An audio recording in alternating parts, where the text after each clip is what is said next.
हजरत खालिद बिन वलीद इस्लाम के अजीम सिपा सलार थे, जिन्होंने इस्लाम की तारीख में तमाम बड़ी सुपर ताकतों को हराया।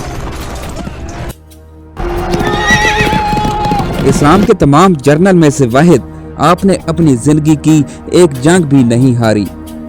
लेकिन इन सब के बावजूद उस वक्त के खलीफा हजरत उमर ने मसहब खिलाफत संभालते ही पहला अहम काम ये किया कि हजरत खालिद बिन वलीद को सिपा सलारी के ओहदे से हटाकर उनकी जगह हजरत अबू उबैदा रजी अल्लाह ताला अन्हो को सिपा सलार मुकर्रर फरमाया। लेकिन क्यों? इतने बड़े जनरल को ओहदे से हटाने की जरूरत ही क्या थी? रसूल अल्लाह सल्लल्लाहु अलैहि वसल्लम ने उन्हें सैफुल्लाह यानी अल्लाह की तलवारों में से एक तलवार करार दिया था। सिद्दीक़ अकबर रजी अल्लाह ताला अन्हो के दौर में उन्होंने इराक का बेशतर हिस्सा फतेह कर लिया था और अब शाम में अपनी गैर मामूली जंगी हिकमत अमली के जौहर दिखा रहे थे। मुस्लिम तारीख में अगर फौजी जर्नलों की रैंकिंग की जाए तो बिलाशुबा हजरत खालिद उसमें पहले नंबर पर होंगे।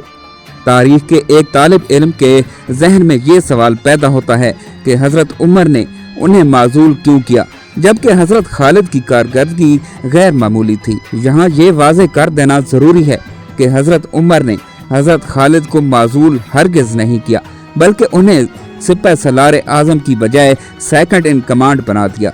उसकी मुताद्दिद वजूहात थी, जिनमें सबसे नुमायां ये थी कि हजरत खालिद जंगों में अपनी गैर मामूली शुजाअत की वजह से बहुत ज्यादा खतरात मोल ले लिया करते थे। आप फिल हकीकत एक बहुत बड़े रिस्क टेकर थे और बाज़ औक़ात थोड़ी सी फौज के साथ दुश्मन पर झपट पड़ते और उसे शिकस्त दे डालते। हजरत अबू बकर रजी अल्लाह ताला अन्हो अपनी एहतियात के बावजूद इस मामले में हजरत खालिद को ढील देते थे। इसके बरक्स हजरत उमर रजी अल्लाह ताला अन्हो की तबीयत मोहतात थी और आप मुसलमानों को खतरे में डालना पसंद नहीं फरमाते थे। यही वजह है कि आपने हजरत खालिद को अमीनुल उम्मत अबू उबैदा रजी अल्लाह ताला अन्हो के तहत कर दिया, ताकि वो अपनी गैर मामूली इंतजामी सलाहियतों के सबब हजरत खालिद को जरूरत से ज्यादा खतरात मूल लेने से रोके और उनकी जंगी सलाहियतों का भरपूर इस्तेमाल करें। ये बात तबरी की रिवायत से वाज़ेह हो जाती है, जिसमें हजरत अबू उबैदा के नाम हजरत उमर का खत नकल किया गया है।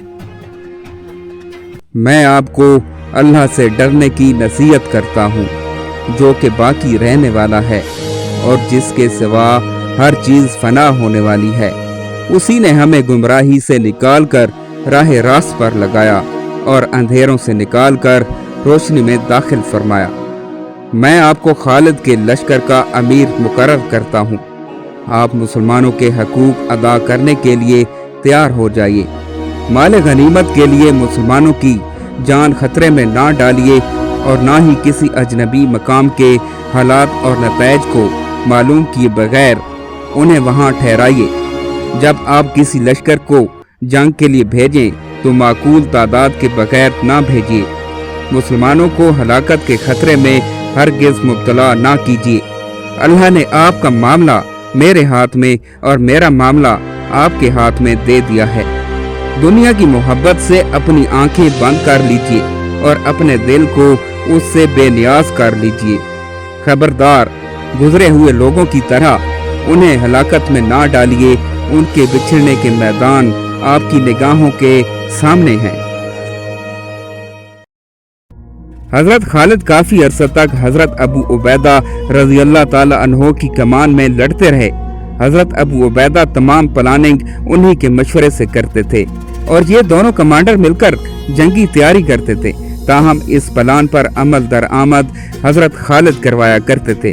4 साल बाद 638 में हजरत उमर रजी अल्लाह ताला अन्हो ने उन्हें तमाम जंगी खिदमात को छोड़कर मदीना आने का हुक्म दिया। तोबरा ने इस सिलसिले में सैफ बिन उमर की रवायत नकल की है, जो कि नहायत ही ज़ईफ रावी है और झूठी रवायात के लिए मशहूर है। इस रवायत से ये तासर मिलता है कि मुआज़ल्लाह हजरत उमर खालिद रजी अल्लाह ताला अन्हो से मुतल्लिक दिल में कीना रखते थे। खिलाफत संभालते ही उन्होंने हजरत खालिद को माजूल करके मदीना वापस बुला लिया, उनकी तजलील की اور ان کا آدھا مال لے کر بیت المال میں داخل فرما دیا۔ ان کا خیال تھا کہ حضرت خالد نے معاذ اللہ مال غنیمت میں کرپشن کی ہے۔ یہ ایک نہایت ہی ناقابل اعتماد اور ضعیف روایت ہے اور ان دونوں بزرگوں پر بہتان ہے۔ ہاں، ایسا ضرور ممکن ہے کہ حضرت خالد سے مال غنیمت کے حصوں کی تقسیم میں کوئی غلطی ہو گئی ہو۔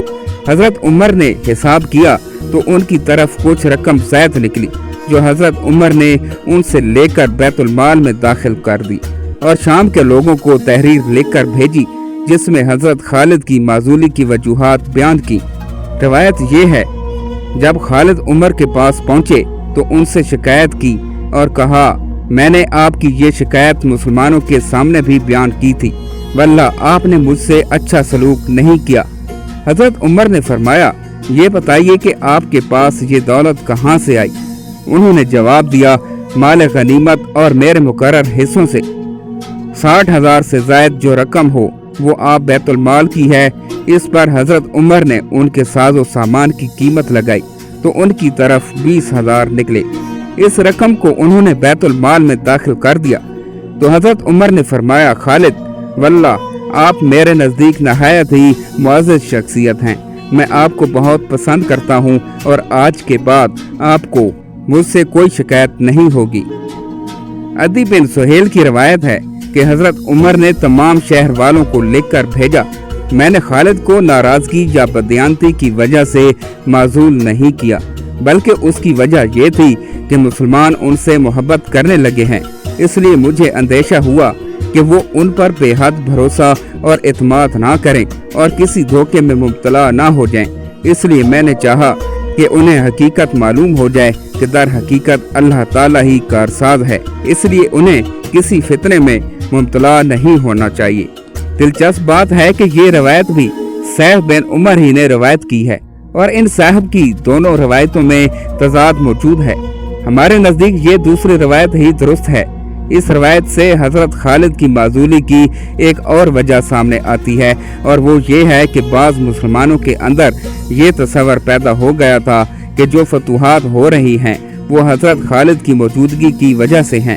اس طرح سے ان میں شخصیت پرستی پیدا ہو رہی تھی، جسے ختم کرنے کے لیے حضرت عمر نے یہ اقدام کیا۔ مسلمان تو مسلمان، دشمن افواج کو بھی جب علم ہوتا کہ کسی فوج میں حضرت خالد موجود ہیں تو وہ جم کر مقابلہ نہ کرتے اور میدان چھوڑ کر بھاگ جاتے۔ ایسے میں یہ خدشہ تھا کہ لوگ کہیں شخصیت پرستی میں مبتلا نہ ہو جائیں۔ بہرحال حضرت خالد رضی اللہ تعالی عنہ میں ایسی کوئی اخلاقی خرابی نہ تھی جس کی وجہ سے انہیں معزول کرنا پڑا۔ یہ محض ان کی خطرات مول لینے کی عادت اور مسلمانوں میں پیدا ہونے والی شخصیت پرستی تھی، جس کے باعث انہیں فوجی ذمہ داریوں سے الگ کر کے دیگر ذمہ داریاں سونپی گئیں۔ حضرت خالد اور عمر رضی اللہ تعالی عنہ کے باہمی تعلقات کا اندازہ اس بات سے لگایا جا سکتا ہے کہ 643 میں اپنی وفات کے وقت حضرت خالد نے حضرت عمر کو اپنی مال و دولت کا نگران مقرر کیا کہ وہ اسے مناسب انداز میں تقسیم کریں۔ محترم ناظرین، امید کرتا ہوں کہ آپ کو ہماری آج کی نئی ویڈیو اچھی لگی ہوگی۔ اگر آپ کو ہماری آج کی نئی ویڈیو اچھی لگی ہے تو ہمارے چینل اسلامک نالج 1122 کو سبسکرائب کریں اور ساتھ ہی لگے بیل آئیکن کے بٹن کو بھی پریس کر دیں تاکہ ہماری ہر نئی آنے والی ویڈیو آپ تک بر وقت پہنچ رہے۔ اللہ پاک آپ کا حامی و ناصر ہو۔ اللہ حافظ۔